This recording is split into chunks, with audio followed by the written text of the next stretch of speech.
반갑습니다. 양정교회 성도 여러분, 그리고 함께 헌신 예배를 드리는 예언부 여러분, 사랑하고 축복합니다. 옆에 분들하고 서로 인사를 좀 나누시기 바랍니다. 사랑하고 축복한다고. 예. 사랑하고 축복합니다. 감사합니다. 제가 보니까 한 분도 빠짐없이 인사를 다 하시네요. 저는 한 분이라도 빠지면 옆에 분하고 싸우는 거 물어보려고 했더니 정말 너무 은혜스럽습니다. 너무 감사합니다. 그리고 점심은 잘 드셨습니까? 예. 저는 오늘 저희 교회에서 미역국을 끓여 주시더라고요.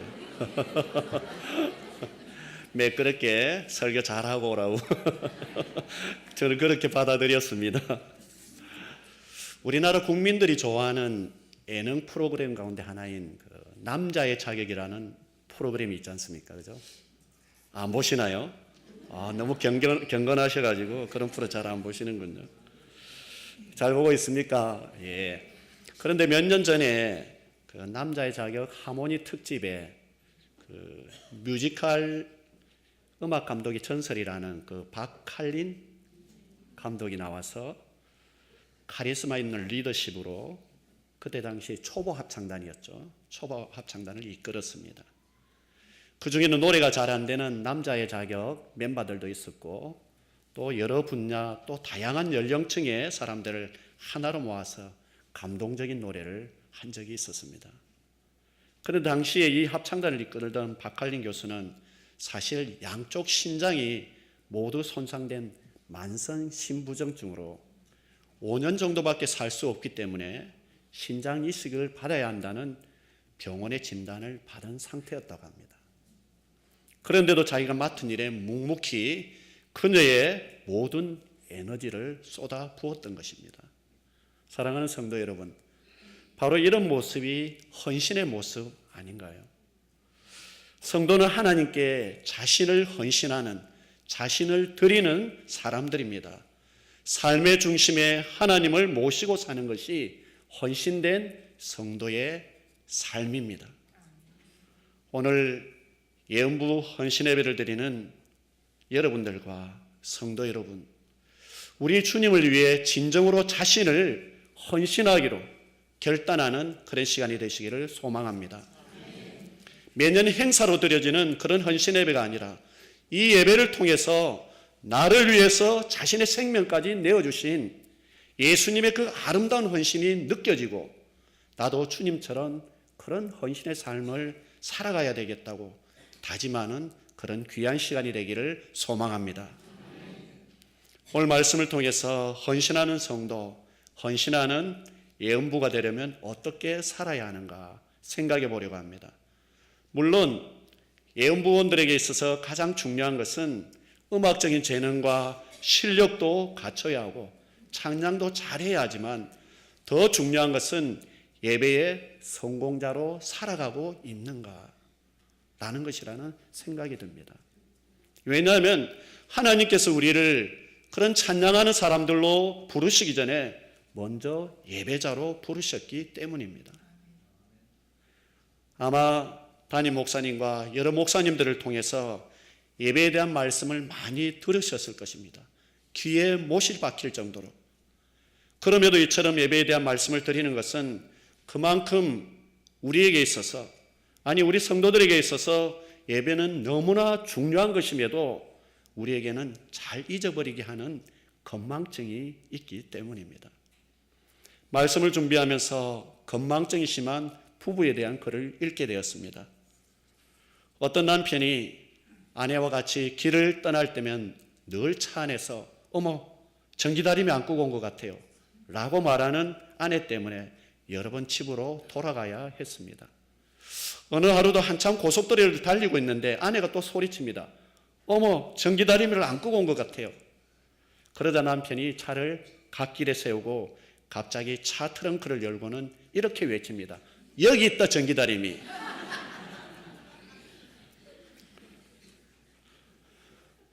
어떤 분은 뭐 이야기 들어보니까 그러더라고요. 전화를 걸다가 그냥 냉장고 안에 넣어놓고 냉장고 문을 닫는 경우도 있고, 다리미질을 하다가 전화가 오니까 다리미를 가지고 여보세요 하다가 큰일을 당하는 경우도 있더라고요. 그런데 이번에는 어느 부부가 다 건망증이 심한 사람이었습니다. 부부가 함께 황령산에 올라서 등산을 하게 되었습니다. 그런데 갑자기 아내가 깜짝 놀라면서 남편에게 말합니다. 여보, 어떡하죠? 내 정신 좀 봐. 다림질 하다가 전기다리미를 안 끄고 그냥 왔네. 집에 불이 나면 어떡해요? 그러자 남편이 씩 웃으면서 여유있게 이야기합니다. 걱정하지 마. 나도 세수하고 수도꼭지 안 잠갔어요. 그러더랍니다. 사랑하는 성도 여러분, 여러분은 예배의 능력이 있음을 믿으십니까? 찬양의 능력이 있음을 믿으십니까? 혹시 지난주 화요일 1월 29일입니다. 강원도 평창 용평돔에서 열린 동계 스페셜 올림픽 개막식에서 단상에 올라 애국가를 부른 박모세라는 청년을 아시는지요? 그는 정상적인 뇌의 겨우 10%만 가지고 있는 22살의 청년입니다. 그는 엄마 뱃속에 있는 태아일 때 이미 뇌가 밖으로 흘러나와서 태어나도 생존 가능성이 매우 희박하다는 의사의 판정과 함께 모세의 어머니는 유산을 권유받았다고 합니다. 그러나 어머니는 하나님이 주신 생명인데 그럴 수 없다라고 생명을 포기하지 않았습니다.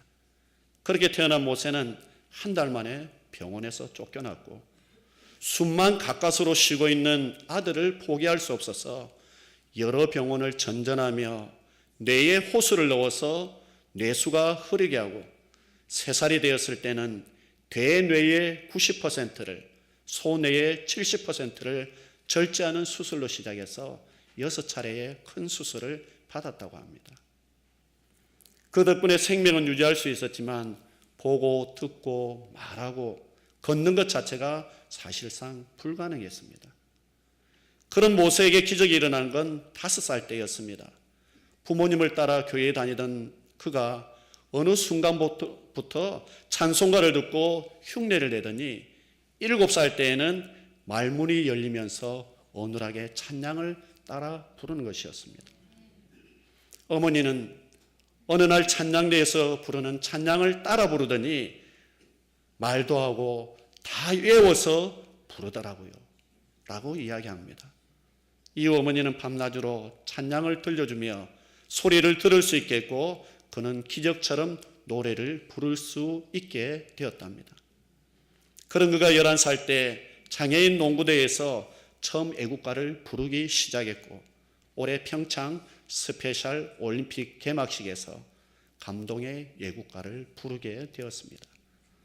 사랑하는 성도 여러분, 하나님이 주신 생명이기에 포기하지 않은 어머니의 그 예배를 하나님께서 받으셨던 것입니다. 그리고 찬양을 통해서 모세에게 하나님께서 기적을 베풀어 주셨습니다. 이것이 바로 예배의 능력이요 찬양의 능력 아닐까요? 오늘 본문은 인류 최초의 예배를 증거하고 있습니다. 우리가 자주 들었던 말씀이지만 하나님께서 받으시는 예배와 받지 않으시는 예배가 있다는 사실이 심각하게 다가오게 하는 말씀입니다. 그런데 가인의 예배를 받지 않으시고 아벨의 예배만 받으셨다는 사실은 과연 우리에게 무엇을 말씀하시는 것일까요? 본문 3절에서 5절 말씀을 보시면 세월이 지난 후에 가인은 땅의 소산으로 제물을 삼아 여호와께 드렸고 아벨은 자기도 양의 첫 새끼와 그 기름으로 드렸더니 여호와께서 아벨과 그의 제물은 받으셨으나 가인과 그의 제물은 받지 아니하신지라. 가인이 몹시 분하여 안색이 변하니. 이 말씀을 보시면 예배가 제물과 아주 밀접한 관련이 있다는 사실을 발견하게 됩니다. 가인은 땅의 소산으로 제물을 삼아 예배를 드렸고 아벨은 양의 첫 새끼와 그 기름으로 예배를 드렸습니다. 그리고는 어떤 설명도 없습니다. 왜 그렇게 하셨는지. 단지 하나님께서 가인의 제물을 받지 않으시고 아벨의 제물만을 받으셨다는 것. 그래서 주석학자들은 땅의 소산 그리고 양의 첫 새끼와 그 기름이라는 부분에서 이렇게 설명합니다. 오직 하나의 단서가 있다면 구별의 차이라는 것. 가인은 자신의 가진 것 중에 하나, 땅의 소산물 가운데 그냥 하나를 드렸지만 아벨은 구별하여 양의 첫 새끼와 그 기름을 하나님께 드렸다는 사실입니다. 여러분, 예배에 있어서 가장 중요한 단어가 있다면 바로 구별입니다. 성경은 계속해서 우리에게 말씀하십니다. 하나님께서 우리를 구별하셨다는 것. 또한 하나님은 예배를 드리는 우리에게 구별된 존재로 살아가기를 원하신다는 것. 그것이 하나님이 이스라엘 백성들을 출애굽시키신 이유라는 것입니다. 많은 민족 가운데 바로 이스라엘의 하나님이 되시려고, 그들을 통해 예배를 받으시려고 그들을 인도에 내셨다는 것입니다. 그래서 레위기 22장 31절에서 33절 말씀을 보시면 너희는 내 계명을 지키며 행하라. 나는 여호와이니라. 너희는 내 성호를 속되게 하지 말라. 나는 이스라엘 자손 중에서 거룩하게 함을 받을 것이니라. 나는 너희를 거룩하게 하는 자요 너희의 하나님이 되려고 너희를 애굽 땅에서 인도하여 낸 자니 나는 여호와이니라 라고 말씀하고 있는 것입니다. 우리가 예배를 드릴 때 우리를 거룩하게 하시는 하나님께서 우리를 구별된 존재로 부르셨다는 것입니다. 중요한 사실은 하나님께서 가인과 아벨에게 똑같은 직업을 주신 것이 아니라는 것입니다. 하나님은 가인의 직업과 삶에서 그의 거룩함을, 또한 아벨도 그의 직업과 삶에서 그의 거룩함을 나타내기를 원하셨습니다. 그런데 가인이 그의 얼굴색이 바뀔 정도로 분노하였던 것입니다. 하나님께서 아벨과 아벨의 제물만 받으셨다는 사실 때문에. 하지만 왜 하나님께서 아벨과 그의 제물만을 받으셨을까를 생각해 보지 못했던 것입니다. 우리도 가인과 같은 실수를 반복하고 죄를 짓는다는 사실입니다. 왜 다른 사람들에게는 주시면서 나에게는 주시지 않는 걸까? 비교하고 불평하는 것입니다. 여러분, 진정한 예배자, 구별된 예배에는 반드시 감사가 있습니다. 왜냐하면 그 감사에는 내 삶을 통해 은혜를 베푸시는 하나님을 향한 고백이 들어있기 때문입니다. 그러나 구별되지 못하는 예배는 감사가 아니라 비교만이 존재합니다. 내가 받지 못한 은혜에 대한 상대적 박탈감과 원망이 생깁니다. 사실은 가만히 살펴보면 복을 받지 못하였거나 하나님의 은혜를 경험하지 못한 것이 아닙니다. 그것을 볼 수 있는 눈이 가려져 있기 때문입니다. 예배자로서의 눈이 아직 떠지지 않았기 때문입니다. 그러므로 진정한 예배는 우리의 시각이, 우리의 관점이 하나님의 관점으로 올라가는 것입니다. 우리의 생각이나 사고, 우리의 세상적인 가치관이 하나님의 생각, 하늘나라의 사고, 성경적인 가치관으로 변화가 일어나는 것이 예배입니다. 언젠가 국민일보의 작곡가 겸 MC로 활동하는 주영훈 씨가 이런 이야기를 했습니다. 크리스찬은 재물의 11조도 중요하지만 달란트의 11조도 드려야 합니다. 우리에게 하나님께서 특별한 재능을 주셨는데 그것으로 하나님의 일을 하는 것은 당연한 것이죠. 그래서 저는 달란트를 기부하며 봉사하는 것입니다 라고 하면서 그의 삶에 이런 영향을 준 것은 세상을 떠난 작곡가 이영훈 씨 때문이었다고 하면서 이렇게 고백합니다. 이미 세상을 떠난 작곡가 이영훈 선생님을 병실에서 잠깐 뵌 적이 있었습니다. 그분은 내 손을 꼭 잡고 곧 천국에 가서 하나님을 만날 생각을 하니 기쁘지만 작곡가로서 하나님을 위한 음악을 미뤄왔던 게 못내 죄송스럽다 안타까워하셨죠. 그때부터 저는 세상에 노래 9곡을 만들면 다음 한 곡은 반드시 하나님을 위한 찬양곡을 만들어서 나에게 주신 작곡에 대한 달란트의 11조 생활을 지켜봤습니다 라고 고백합니다. 그렇습니다. 여러분, 예배는 내 것을 하나님께 드리는 것이 아닙니다. 하나님께서 나에게 주신 것을 감사함으로 구별하여 드리는 것입니다. 아마도 아벨이 양의 첫 새끼를 구별하여 드릴 수 있었던 것은 그의 감사의 고백이 아니었을까요? 그러므로 예배는 시간과 물질과 재능, 환경을 구별하여서 하나님께 감사함으로 드리는 것입니다. 성도 여러분, 구별하여 감사의 제단을 쌓는 여러분 되시기 바랍니다. 이제 예배에 실패한 가인의 표정을 보십시오. 몹시 분하여 안색이 변했다. 기록되어 있습니다. 가인이 몹시 분하여 안색이 변하니. 유진 피터슨의 메시지 성경에는 가인이 평정을 잃고 부르퉁해졌다라고 기록하고 있습니다. 우리말로 쉽게 이야기하면 토라졌다는 것입니다. 삐졌다는 것입니다. 이 토라졌다는 말은 상대방에게 섭섭하거나 못마땅한 감정이 생겨서 응대하지 않는다는 뜻입니다. 하나님께서 가인에게 물으셨습니다. 너 왜 토라졌어? 여러분, 여기 한 어린아이가 토라져 있습니다. 그리고 얼마나 화가 났던지 얼굴에 눈물까지 흘리고 씩씩대고 있습니다. 그래서 누군가가 묻습니다.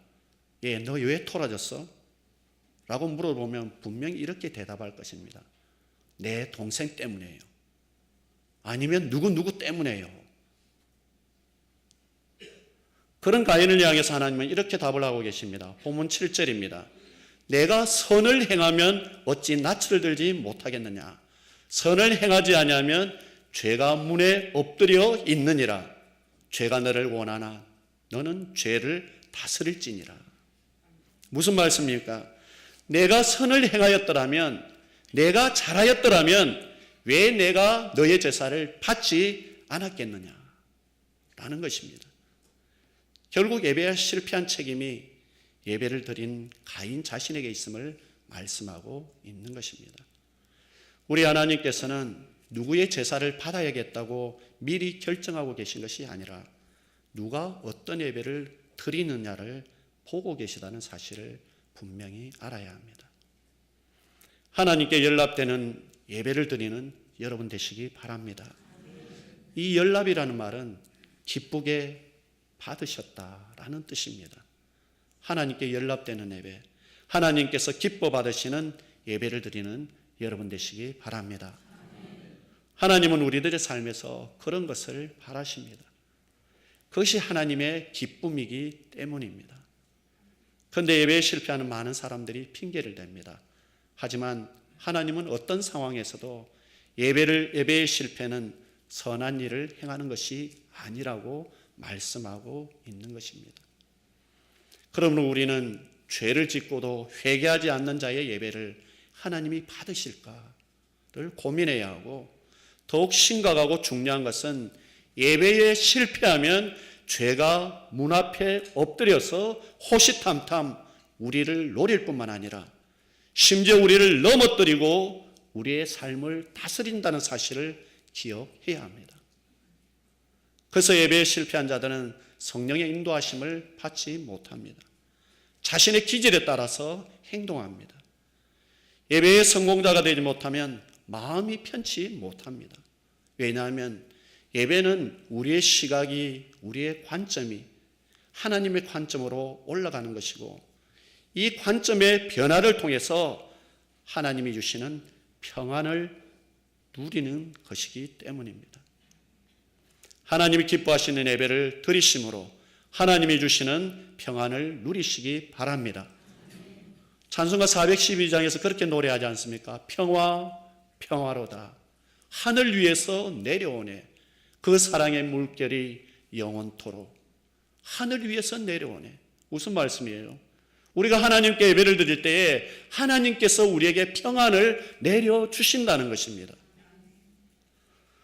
오늘 우리들의 예배를 점검해 보아야 합니다. 가인이 하나님 앞에서 왜 그렇게 불편해했는가? 그것은 그가 예배에 실패했기 때문입니다. 예언부 여러분, 오늘 우리가 헌신 예배를 성도들과 함께 드리면서 우리가 기억해야 하는 가장 큰 신앙의 도전은 예배의 성공자가 되어야 한다는 사실입니다. 우리가 창세기를 묵상하면서 깨닫게 되는 사실이 있는데, 창세기 12장 7절에서 8절 말씀을 보시면 아브라함이 가나안 땅에 정착해서 하나님께 예배를 드리는 장면이 나옵니다. 여호와께 그가 그곳에서 제단을 쌓고 그가 그곳에서 여호와의 이름을 부르더니 라고 기록하고 있습니다. 그러나 이처럼 예배를 드리는 아브라함의 삶이 늘 평탄한 것은 아니었습니다.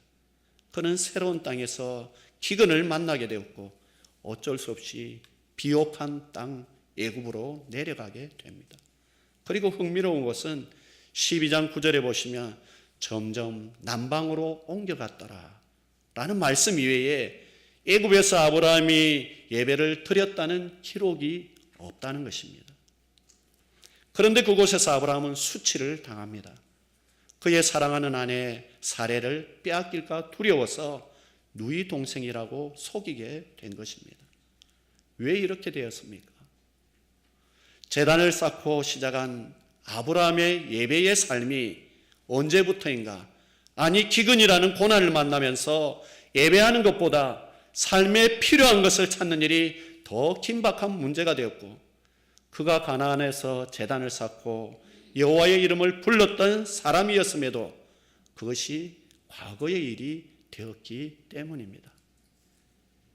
여러분, 예배를 잃어버린 아브라함을 보십시오. 하나님의 관점에 서지 못한 아브라함은 애굽에서 사람들을 두려워합니다. 그리고 그 두려워하는 사람들 가운데서 자신을 보호할 인간적인 수단을 강구합니다. 그런데 여러분, 참으로 놀라운 사실은 예배자의 삶에서 벗어나 수치를 당한 아브라함을 하나님이 버리지 않으셨다는 사실입니다. 이런 사실을 보면서 오늘 우리가 읽은 본문에서 하나님께서 가인을 부르신 것이 사실은 그를 버리시기 위한 것이 아니라 그의 삶을 돌이키기를 원하시는 하나님의 마음, 안타까운 하나님의 마음이 느껴지지 않으십니까? 우리 하나님은 그런 분이십니다. 우리를 사랑하시되 끝까지 사랑하시는, 너무 사랑하시는 분이십니다. 이제 하나님께서는 구원의 손길을 다시 따라 나온 아브라함의 가족을 가나안으로 인도하십니다. 창세기 13장 4절에 이런 기록이 나옵니다. 그가 처음으로 제단을 쌓은 곳이라. 그가 거기서 여호와의 이름을 불렀더라. 아브라함이 다시 예배자로 그를 부르신 하나님 앞에 서게 된 것입니다. 더 중요한 것은 그가 여호와의 이름을 부르고 예배자가 되고 나서의 행동입니다. 애굽에서 그렇게 비겁하고 치사하게 수치를 당했던 아브라함이 예배자가 되고 나니까 자신의 롯과 헤어지는 과정에서 멋진 신앙인의 모습을 보여줍니다. 창세기 18장 8절에서 9절입니다. 아브라함이 롯에게 이르되 우리는 한 친족이라 나나 너나 내 목자나 서로 다투게 하지 말자. 내 앞에 온 땅이 있지 아니하냐. 나를 떠나가라. 내가 좌하면 나는 우하고 내가 우하면 나는 좌하리라. 참 감동적이지 않습니까? 예배자가 된 아브라함의 선택과 삶이 달라지는 것을 우리는 보고 있는 것입니다. 그렇습니다. 제단을 쌓은 곳에서 하나님의 이름을 부르는 자, 하나님의 이름을 부르는 자만이 하나님의 자녀답게 살아간다는 사실을 보게 됩니다. 여러분, 이제 예배자에게 하나님의 이름을 부르는 자에게 주시는 하나님의 축복에 주목해 보시기 바랍니다. 그의 조카 롯이 요단 온 지역을 택하고 동으로 옮기고 나서 홀로 광야와 같은 땅에 남아있던 아브라함에게 하나님께서 주시는 축복입니다. 창세기 13장 17절입니다. 너는 일어나 그 땅을 종과 횡으로 다녀보라. 내가 그곳을 너에게 주리라. 여러분, 종과 횡으로 다니는 것만큼 너에게 다 주겠다. 하나님께서 약속해 주시는 것입니다. 그렇습니다. 아브라함은 눈에 보이는 땅을 축복으로 받은 것이 아니라 미래의 그 땅에서 되어질 일을 축복으로 받은 것입니다. 하나님의 축복은 눈에 보이는 것이 아니라 아직 나타나지 않은 것에 대한 미래의 축복이요, 가능성의 축복입니다. 참 놀랍지 않습니까? 그리고 하나님과 동행하며 하나님의 약속을 경험한 자의 삶은 계속된 예배자의 삶을 살게 됩니다. 창세기 13장 18절입니다. 이에 아브라함이 장막을 옮겨 헤브론에 있는 마므레 상수리 숲풀에 이르러 거주하며 거기서 여호와를 위하여 제단을 쌓았더라. 사랑하는 성도 여러분, 성도들과 함께 헌신 예배를 드리는 예언부 여러분, 오늘 우리에게 필요한 것은 제단을 쌓고 예배를 드리는 것이요, 그 예배 가운데서 하나님을 만나고 하나님의 약속의 말씀을 받는 것이요, 그 약속의 말씀을 부여잡고 계속해서 예배자의 삶을 사는 것입니다. 이런 은혜가 여러분 가운데 있기를 소원합니다. 하나님은 여러분의 삶의 자리에서 여러분을 부르시고 그 삶의 자리에서 여러분이 예배자가 되기를 원하십니다. 우리가 완전하기 때문이 아니라 완전해지려고 몸부림치는 우리의 모습을 하나님이 기쁘게 받으신다는 것을 기억하시기 바랍니다. 어느 시골 교회에서 그때는 주일 저녁 예배였죠. 주일 저녁 예배를 드리는데 이날은 교사 헌신 예배로 드리게 되었습니다. 그런데 앞에서 사회를 보시는 부장 장로님은 긴장하신 모습이 역력합니다. 그런데 우리 장로님은 안 그렇잖아요, 그죠? 너무 똑소리 나시는 것 같아요. 그 장로님이 목소리가 떨리고 얼굴에는 홍조를 띠고 있습니다. 여러 순서를 어렵게 인도하시던 장로님은 담임 목사님의 설교 순서가 다가오고 있음에 약간의 안도를 느꼈습니다. 이제 목사님 나오셔서 하나님 말씀을 전해주시겠습니다 라고 하면 되는 거지. 그리고 빨리 강대상에서 내려가서 숨 좀 돌려야겠어. 그런데 긴장을 조금 늦춘 탓이었던지 부장 장로님이 내뱉은 말이 바로 하나님 나오셔서 목사님 말씀 전해주시겠습니다 라고 해버린 거예요. 그러자 성도들이 이렇게 웃습니다. 그런 웃음소리가 들리는 중에 단상에 오르신 재치 만점 목사님 말, 하나님 나오셨습니다. 교회는 웃음바다가 되었다는 거죠. 덕분에 모두의 마음이 열리고 최고의 헌신 예배가 되었다고 합니다. 그렇습니다.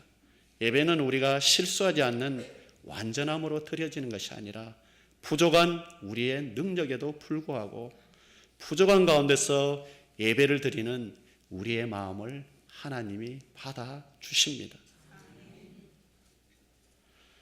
우리가 예배드릴 때 우리를 만지시는 성령님의 역사가 있기를 바랍니다. 우리가 찬양 드릴 때 그 누군가를 만지시는 성령님의 역사가 있으시기를 바랍니다. 그 성령님께서 이 시간 우리 한 사람 한 사람에게 이렇게 묻습니다. 내가 서 있는 그곳에서 너는 정말 진정한 예배자로 서 있느냐? 사랑하는 성도 여러분, 그리고 오늘 헌신 예배를 드리는 예언부 여러분, 여러분이 2013년을 예배의 성공자로 살아가신다면, 여러분의 재물을 하나님이 받으실 수 있는 그런 예배를 드릴 수 있다면 정말 멋진 크리스찬이 될 수 있고 하나님이 기뻐하시는 찬양을 드리는 예언부 여러분이 될 수 있다고 믿습니다. 여러분을 부르신 그곳에서 예배자로 서시기로, 이 한 해를 진정한 예배자로 살아가시기로, 아니 평생을 하나님이 기뻐하시는 그런 예배자로 살아가시기로 하나님 앞에 결단하시는 여러분들 다 되시기를 진심으로 바랍니다. 기도하시겠습니다. 하나님 정말 감사합니다. 귀한 제단 양정교회에서 하나님 앞에 이처럼 귀한 예배를 드리게 하심을 감사드립니다. 예언부 헌신 예배를 드리게 하심을 감사드립니다. 날마다 찬양을 준비하며 하나님 앞에 드리기로 애쓰고 힘쓰는 예언부 모든 분들 위해 주님께서 날마다 축복하여 주시고 은혜를 더하여 주시옵소서. 하나님, 우리가 드리는 예배를 통하여서 우리의 생각이, 우리의 사고가, 우리의 가치관이 바뀌기를 원합니다. 하나님의 관점으로 올라가기를 원합니다. 하나님, 그래서 우리의 생각이, 우리의 사고가, 우리의 가치관이 정말 성경적으로 하나님이 기뻐하시는 모습으로 바뀌어지는 저희들 예배가 되게 하여 주옵소서. 그런 예배를 통하여서 우리를 만지시는 그 하나님을 날마다 발견하는 저희들 되게 하여 주시옵소서. 예수 그리스도 이름으로 기도하옵나이다. 아멘.